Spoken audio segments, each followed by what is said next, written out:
மெட்ரோபிக் viewers எல்லாருக்கும் வணக்கம். So உலக புகழ்பெற்ற ஒவ்வொரு கெஸ்ட்டை வந்து நம்ம வந்து வாரம் மீட் பண்ணிட்டுருக்கோம். ஸோ அந்த வகையில் வந்து இன்றைக்கி ஒரு சூப்பரான கெஸ்ட்டை மீட் பண்ண வந்திருக்கோம். ஸோ இவர் வந்து நிறைய விஷயங்கள் வந்து பண்ணிகிட்ருக்காங்க. நம்ம நிறைய ஜோதிடங்கள் பார்த்துருக்கோம், கைரேகை ஜாதகங்கள் பார்த்துருக்காங்க, நாடி பார்த்துருக்கோம், ஓலைச்சுவடிகள் பார்த்துருக்கோம். ஸோ ஜீவநாடியில் ரொம்ப ஒரு ஸ்பெஷலான விஷயங்கள் பார்க்க போகிறோம். ஸோ நம்ம கூட வாழ்க்கையில் நடக்கக்கூடிய விஷயங்களை, ரகசியங்களை தெரிஞ்சுக்கணும். நமக்கு தேவையான விஷயங்கள் வந்து ஆபத்துகளாக இருக்கட்டும், ஒரு நல்ல விஷயங்களாக இருக்கட்டும், முன்கூட்டியே அறியக்கூடிய விஷயங்களை நம்ம கற்றுக்கணும், தெரிஞ்சுக்கணும்னா ஸோ நம்ம ஐயாவை தான் மீட் பண்ணலாம். ஸோ மிஸ்டர் ராஜ்குமார் சார், வணக்கம் சார். வணக்கம். வணக்கம் சார். ஜீவநாடி அப்படின்னு எடுத்துக்கிட்டால் ஸோ இன்றைக்கி தேதியில் உங்கள் நிறைய பிரபலமானவங்கள் உங்கள் பேரை சொல்லக்கூடியவங்க இருக்காங்க. நிறைய பிரபல ஸ்டார்லேருந்து ஒரு நார்மல் சராசரி மனிதர்கள் கூட உங்ககிட்ட வந்து பார்க்கணும், கேட்டு தெரிஞ்சுக்கணும்னு சொல்லிட்டு ரொம்ப ஆவலாக இருக்காங்க. ஸோ இந்த ஜீவநாடியில் ஒரு ஸ்பெஷல் என்ன சார்? எப்படி வந்து அதை கணிக்க முடியும் சார்? ஜீவநாடியில் ஸ்பெஷல் வந்து ரொம்ப கிளியராக சொல்லணும்னா, உங்களுடைய பிரச்சனைகளுக்கு மட்டுமே தான் பதில் வரும். நீங்கள் போன பிறவியில் என்னவா இருந்தீங்க, அடுத்த பிறவியில் என்ன, அதெல்லாம் அடுத்த ஒரு 2 வருடம் 2.5 வருடம் என்ன நல்ல விஷயங்கள், கெட்ட விஷயங்கள் ஏதாவது இருந்தால் அதுலேருந்து எப்படி நம்ம என்ன பரிகாரம் பண்ணி வெளியே வரலாம். ஏதாவது தடைப்பட்ட காரியங்கள் இருக்குது, தடைப்பட்ட காரியங்களுக்கு என்ன வரலாம். உதாரணமாக நான் சொல்லவா? கண்டிப்பாக. இப்போது பெண் நட்சத்திரங்களில் மூல நட்சத்திரம் வந்தால் கல்யாணம் நடக்காதுன்னு ஒரு விஷயம் இருக்குது. ஆமாம். அதுக்கு மிக அருமையான பரிகாரம் வந்திருக்கு ஜீவநாடியில். அதோ அந்த பரிகாரத்தை கொடுத்து பல மூல நட்சத்திர பெண்கள் கல்யாணம் ஆயிருக்குல்ல. கண்டிப்பாக சார்.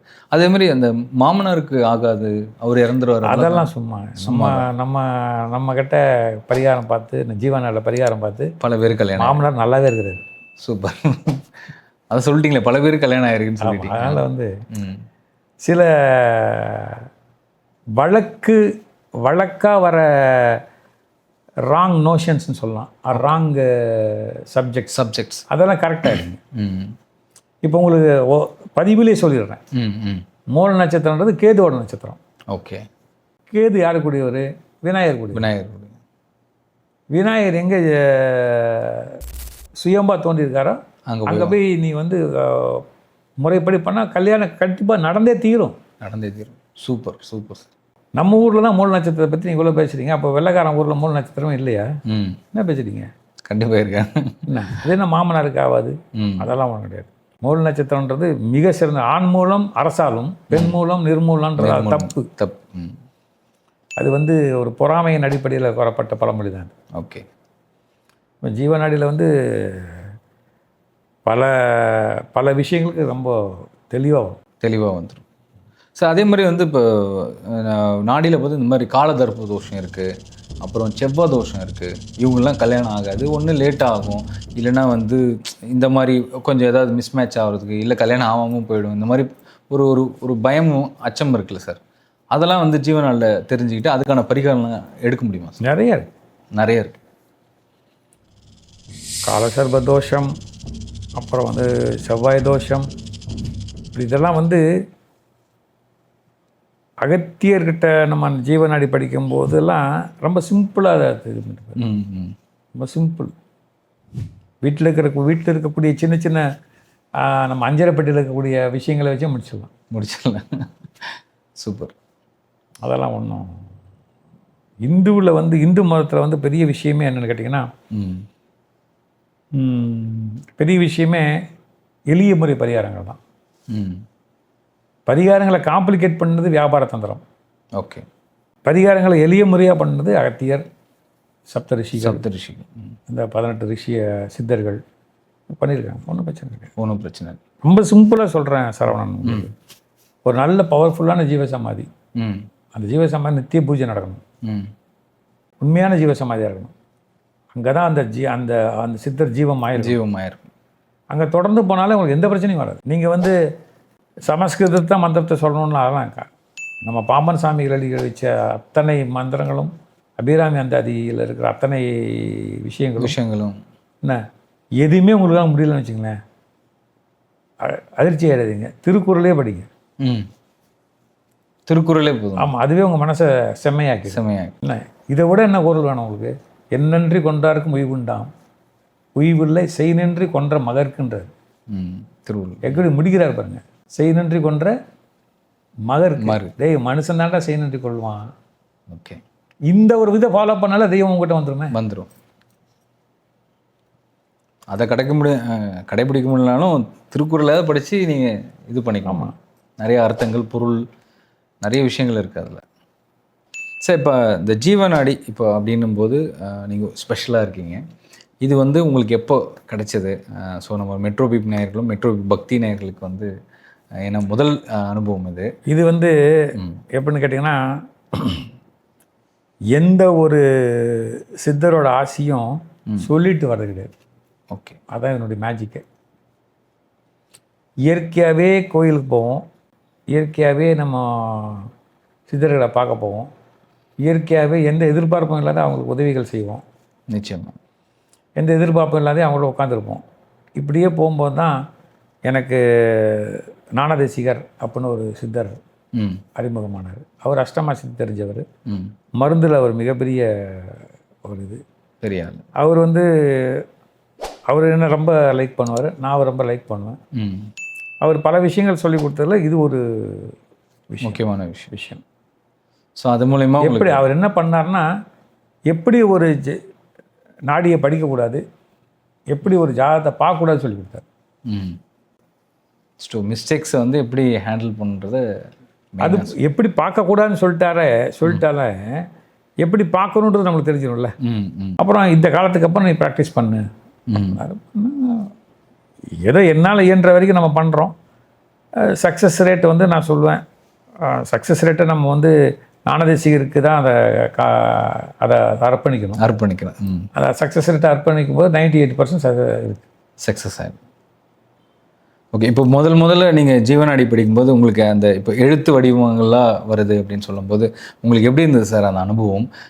ஸோ முறையாக எடுத்து ஒருத்தருக்கு சொல்லும்போது ஸோ அது நடந்து ஏதாவது சுவாரஸ்யமான விஷயங்கள் ஏதாவது நம்மளுடைய மெட்ரோபிப் நேயர்களும் பக்தி நம்மளுடைய நேயர்களும் சொல்லுங்கள் சார். முதல் முறை என்ற நிறைய விஷயங்கள் இருக்குது. இப்போ சமீபத்தில் நடந்த சொல்கிறேன். கண்டிப்பாக சார். ஒரு காவல்துறை அதிகாரி வந்து அவருக்கு ஏற்பட்ட பிரச்சனைகள்லாம் சொல்கிறாரு. இது வந்து நேற்று 4 டேஸ்க்கு முன்னாடி நடந்தது. 4 டேஸ் முன்னாடி ஒரு பிரபலம் இடத்த சொன்னால் நீங்கள் ஆளை கண்டுபிடிச்சிருவீங்க. ஓகே, ஏன்னா அவ்வளோ அவர் பணிபுரிந்த இடம் வந்து அவ்வளோ பிரபலமான இடம். ஓகே, அது அவருடைய மேலதிகாரிகள் கொடுத்த தொந்தரவு. அவருடைய வாழ்க்கையில் அவர் வந்து எந்த இது பண்ணால் வந்து அவருக்கு ஒரு பேஷன் இருந்துச்சு. ஓகே, அந்த பேஷன்லேருந்து மாறி தான் காவல்துறை அதிகாராரு. அந்த பேஷன்லேயே போகணுன்றதுக்காக வந்து எங்கிட்ட பார்க்குறாரு. 11 மணிக்கு எங்கிட்ட பார்க்குறாரு காலையில். இனிய நண்பர் அவர். 11 மணிக்கு என்னை பார்க்குறாரு. படித்து சொல்கிறேன். 12:45 கிளிக் ஆகிடுது இந்த ப்ராஜெக்ட். 11 மணிக்கு படி 12:45 கிளிக் ஆகிடுது. ஓகே, இந்த கோயிலுக்கு போயிட்டு போங்க சார்ன்றோம், கிளிக் ஆகிடுது. மிகப்பெரிய சந்தோஷம் அவருக்கு. அவர் வந்து அவரோட பேஷன் அது. அவர் வாழ்க்கையில் இந்த 2 மணி நேரத்துக்குள்ள வாழ்க்கையை மாறுது. ரொம்ப குஷியாக இருக்கார். என்னை கூப்பிட்டு ஒரு ட்ரீட்லாம் கொடுக்குறாங்க. அவங்க மனைவி பேசினாங்க, அவங்க குழந்தைகள் பேசினாங்க. இப்போ என் சொந்த வாழ்க்கையிலேயே பார்த்தீங்கன்னா, என்னுடைய பொண்ணுக்கு வந்து என் பொண்ணு டாக்டரு, என்னுடைய மருமகனும் டாக்டரு. அவங்களுக்கு வந்து ஆண் குழந்தை தான் பிறக்குன்றது ஒரு அவங்க டாக்டர் ஃப்ரெண்ட்ஸ் எல்லாம் சேர்ந்து சொன்ன ஒரு இல்யூஷனில் ஒரு மேட்டர். Okay okay. என்னோட பொண்ணு ஜாதகத்தில் கொஞ்சம் இன்ட்ரெஸ்டாக இருப்பா. என்கிட்ட பயந்துட்டு தான் வந்து கேட்டா, கொஞ்சம் எடுத்து படித்து கூப்பிட்டுப்பாரு. இல்லை பாப்பா, உனக்கு வந்து பெண் குழந்தை தான் பிறக்கும் அப்படின்னு. என்னப்பா சொல்கிற அப்படின்னா, இல்லை பெண் குழந்தை தான் பிறக்கும், இந்த நட்சத்திரத்தில், இந்த டேட்டில், இந்த டைமில் பிறக்கும். அதே மாதிரி தானே பிறந்துச்சு. பா சூப்பர். ஸோ அவங்க கணிச்சது வேறு, வந்தது வேறு. ஸோ இதெல்லாம் வந்து பாசிட்டிவான விஷயங்கள். கண்டிப்பாக. ஒரு பெண்ணுக்கு வந்து அந்த பொண்ணு இந்த கதையை நான் சொல்லி தான் ஆகணும். பேரோட சொல்கிறேன், பேரே மாற்றலை. அந்த பொண்ணு பேர் சுவாதி. 2 கட்டத்தில் 9 கிரகம் இருக்கும். பா, 2 கட்டத்தில் 9 கிரகம். ஆமாம், எவனும் ஜாதகம் பார்க்க முடியாது. அந்த பொண்ணு இன்றைக்கி இவ்வளோ பெரிய நோட் வச்சுருக்கு. நம்ம சொன்ன பரிகாரத்தெல்லாம் பண்ணி இன்றைக்கி national institute of ocean technology அண்டமானில் கிரேட் 1 சயின்டிஃபிக் ஆஃபீஸராக இருக்குது. பா சூப்பர் சூப்பர். அவ்வளோ இது வந்து பண்ணி சாதாரணமான ஒரு ஜாதகக்காரர் பார்த்தா கிரக யுத்தமாக எடுத்துன்னு போட்டுருவார். சில பேர் பயப்படுவாங்க, வேண்டாம் எடுத்துகிட்டு போய் நம்ம பார்க்க முடியாது. நம்ம வந்து அதை சேலஞ்சிங்காகவே எடுத்து நாடியில் பார்த்து இந்த பரிகாரம் அந்த பொண்ணு கரெக்டாக பண்ணுச்சு. திருநெல்வேலி சேர்ந்த பாப்பா அது. எவ்வளோ பெரிய விஷயம். ஆமாம். 9 கிரகம் ஒரே வீட்டில் இருக்கும்போது ரொம்ப கன்ஃபியூஸ்ட் ஆகிடுவாங்க. 9 கிரகம் 2 வீட்டில் ரொம்ப டஃப்பான ஒரு இது. ஸோ அது வந்து நாடி பார்த்து அவங்களுக்கு என்னென்ன பரிகாரம் அந்த ரெமெடிஸ்லாம் சொல்லி அதை கிளியர் பண்ணி இன்றைக்கி இந்த அளவுக்கு மாறி இருக்காங்க. ஒரு பாப்பா ஜோதிடர்கிட்டயே குறி சொல்கிறவங்ககிட்டயே கிட்டத்தட்ட எனக்கு தெரிஞ்சு இப்போ மெமரியில் இருக்கிறது வந்து கிட்டத்தட்ட ஒரு 70 லட்ச ரூபா ஏமாந்துச்சு. ஓ பா. ஒரு ஜோதிடர் வேலை வாங்கி தரேன்னு சொல்லி ஒரு அமௌண்ட்டை எடுத்துக்கிட்டார். ஒரு ஜோதிடர் என்னமோ இப்போ சொல்லி ஒரு குறி சொல்கிறவர் வாங்கிட்டார். அந்த பாப்பா வந்து என்கிட்ட பார்த்துட்டே இருந்துச்சு. அப்புறம் ஒரு இடத்துல அகத்தியர் சொன்னாடே, இதெல்லாம் நிறுத்து, இது வந்து காவல்துறை தான் செய்ய முடியும், உனக்கு தெரிஞ்ச காவல்துறை நண்பர்கிட்ட சொல்லணும். யுவன் பலி சரவணன். எனக்கே நம்பிக்கை இல்லை. அந்த கேஸை காவல்துறையில் நான் ரெப்ரசன்ட் பண்ணும்போது எனக்கே நம்பிக்கை இல்லை. அது எப்படி கொடுத்துவான் அவ்வளோ பணத்தை? சார் 1 ஷாட்டில் கொடுத்தான் சார் அந்த குறி சொல்கிற ஆள். 1 ஷாட்டில் பா. இன்னொரு அம்மா வந்து பெண்மணி, அந்த ஜோதிடர், அவங்க வந்து காவல்துறையிலே வந்து எழுதி கொடுத்துட்டு போயிட்டாங்க, மாதம் இவ்வளோ பணம் ஒழுங்காக கட்டுறாங்க.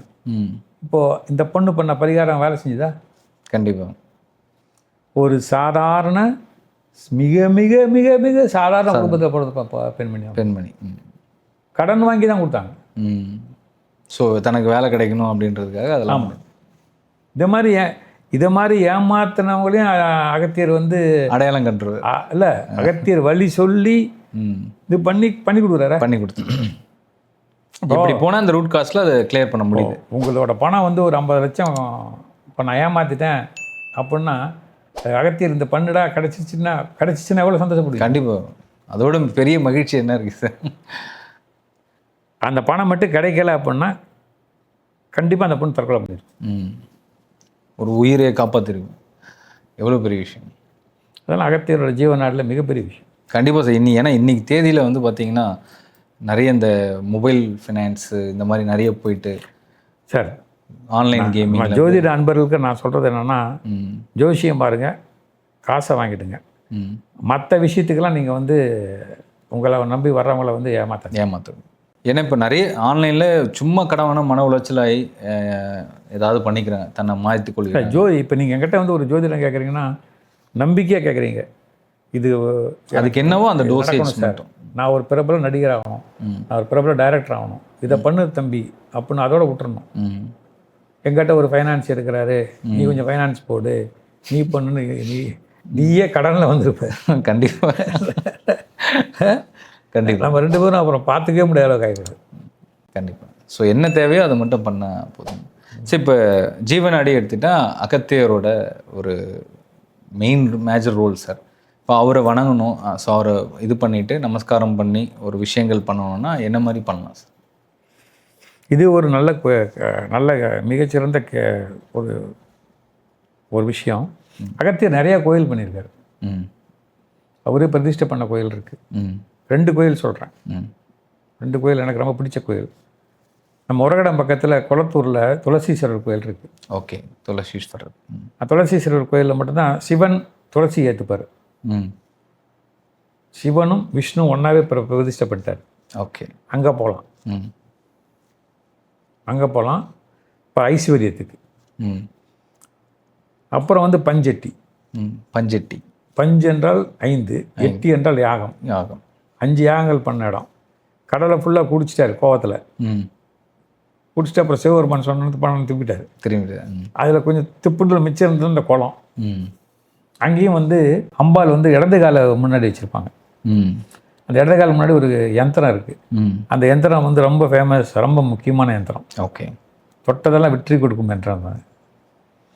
ஸோ அங்கே போகலாம். அந்த 2 கோயில் நம்மளுக்கு போகலாம். போனால் நல்ல ஒரு அகத்தியரோட அருள் கட்டும். அது போதும். ஏன்னா எங்கே போனாலும் நம்ம முன்ன சொன்ன மாதிரி தான். 45 நிமிஷம் உட்காந்துடணும். ஓகே. ஸோ இப்போ நம்ம நேயர்கள் மெட்ரோ நேயர்களும் இருக்காங்க, பக்தி தமிழ் நேயர் இருக்காங்க. ஸோ இவங்க வந்து ஜீவநாடி பார்த்து உங்களை அணுகணும்னா என்ன மாதிரி ஏதாவது முறைகள் இருக்குது? இப்போ உங்களுக்கு முறைகள் ஒன்றும் கிடையாது. என்னுடைய அலைபேசி எண்ணை கொடுத்துட்றேன். கண்டிப்பாக அந்த அலைபேசி எண் சுவிட்ச் ஆஃபில் தான் இருக்கும். ஆனால் பட் அது என்னன்னு கேட்டிங்கன்னா வாட்ஸ்அப் எடுத்துக்கும். ஜிவி இது என்னுடைய இமெயில் அட்ரஸ் கொடுத்துட்றேன். கண்டிப்பாக இது வரைக்கும் நான் வந்து கிட்டத்தட்ட ஒரு 2 நாள் டிலேயில் தான் படித்து கொடுத்துருக்கேன். அது என்னுடைய அரசாங்க அலுவலக வேலைகள் காரணமாக. அதுக்கு வந்து நேயர்கள் பொறுத்துக்கணும், அவ்வளோதான். மற்றபடி ஒன்றும் பெரிய விஷயம் கிடையாது. ஸோ உங்களுடைய காண்டாக்ட் நமக்கு ஒன்று, அதுக்கு வாட்ஸ்அப்பில் தகவல் கொடுத்துட்டு அந்த தகவலுக்கு நீங்கள் வந்து கண்டிப்பாக அந்த ஃபோனில் நாங்கள் வந்து ஒரு ஃபெசிலிட்டி கொடுத்துருக்கோம். ஃபோன் சுவிட்ச் ஆஃப் இருந்தால் கூட தகவல் வாட்ஸ்அப்பில் வந்துடும். ஓகே. அந்த தகவலுக்கு நேயர்கள் அதனால் ஜிவிக்கு அதே மாதிரி ஜிவியோட எங்களுடைய இமெயில் ஐடி இருக்குது. இமெயில் ஐடியில் கொடுத்துட்டிங்கன்னா அது என்னுடைய உதவியாளர் எனக்கு கொடுத்துருவாங்க. கண்டிப்பாக பார்த்துட்டு பண்ணுவேன். சிறப்பு சார். நிறைய கேள்விகளுக்கு வந்து தொடர்ந்து நல்ல பதில்கள் கொடுத்துருந்தீங்க.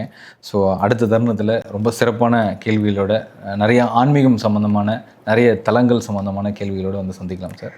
ரொம்ப நன்றி சரவணன். அதாவது என்னுடைய அழைப்பை ஏற்று என்னுடைய இல்லத்துக்கே வந்து அதுவும் இந்த கஷ்டமான டிராஃபிக் சூழ்நிலையில் கண்டிப்பாக சார் எடுத்துக்கு ரொம்ப நன்றி.